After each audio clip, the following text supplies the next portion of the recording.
Hi everyone, আমি পলি। তো তোমাদের সাথে শেয়ার করতে চলে এসেছি চিলি চিকেনের রেসিপি। তো আমি কিন্তু বাড়িতে এইভাবেই তৈরি করি। এইভাবে করলে কিন্তু ভালোই খেতে হয়, টেস্ট হয়, দুর্দান্ত হয়। তো তোমাদের সাথে শেয়ার করছি, দেখে নাও কী করে করতে হয়। ফার্স্টে চিকেনগুলো ভালো করে ধুয়ে নেবে। ধুয়ে নেওয়ার পরে ওর মধ্যে ভিনিগার, নুন, গোলমরিচ গুঁড়ো মাখিয়ে ম্যারিনেট করে রেখে দেবে।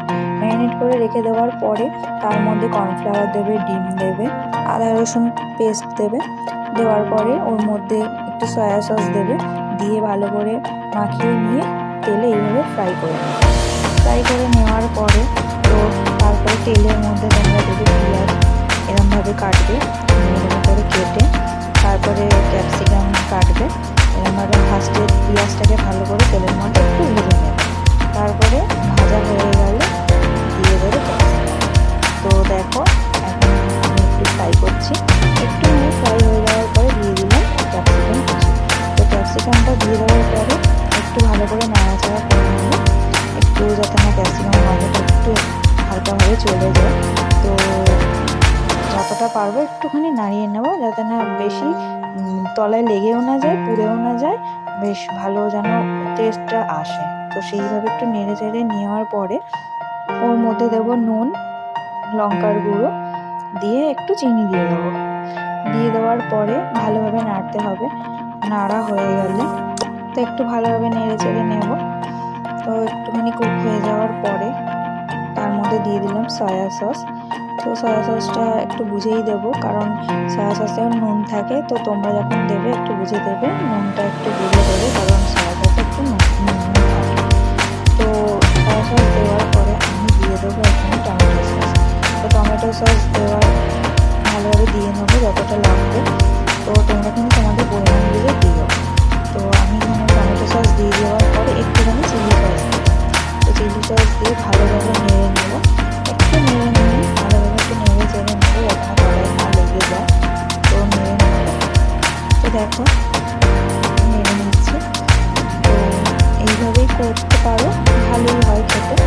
তো দেখো একটু নাড়াচাড়া করে নেওয়ার পরে এরপরে আমি দিয়ে দেবো চিকেনগুলোকে দিয়ে দেবো। চিকেনগুলোকে দিয়ে কিন্তু একটু ভালো করে নাড়াচাড়া করব।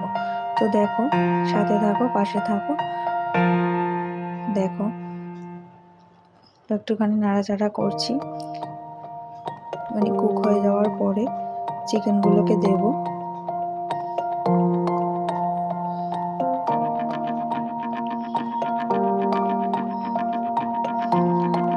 এবার চিকেনগুলোকে দিয়ে দিলাম।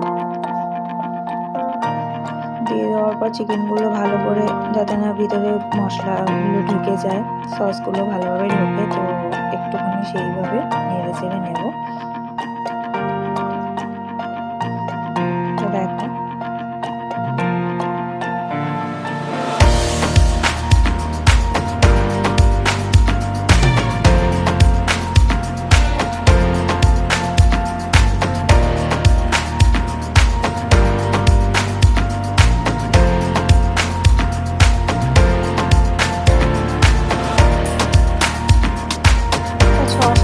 ধরে একটু নাড়লাম।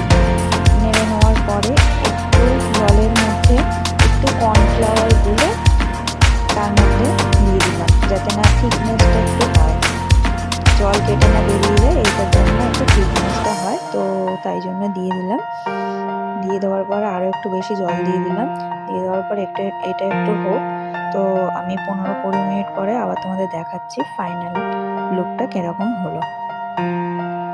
তো একটু ঢাকা দিয়ে দেবো, জল দিয়ে ঢাকা দিয়ে দেবো। হয়ে যাওয়ার পর তোমাদের দেখাচ্ছি।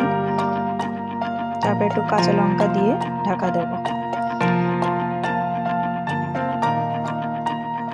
কাঁচা লঙ্কা দেওয়া হয়ে গেছে এর মধ্যে। এবার ঢাকা দিয়ে দেবো। এবার দেখো 15-20 মিনিট পর ফিরে এসেছি। তো দেখো আমার কিন্তু রেডি হয়ে গেছে। বুঝেছো কত সুন্দর হয়েছে। এর জন্য কিন্তু চিলি চিকেনটা তোমার ভাঙবে না, আর ভিতরে কিন্তু জুসি ভাবটাও থাকবে। তো ভালো লাগে।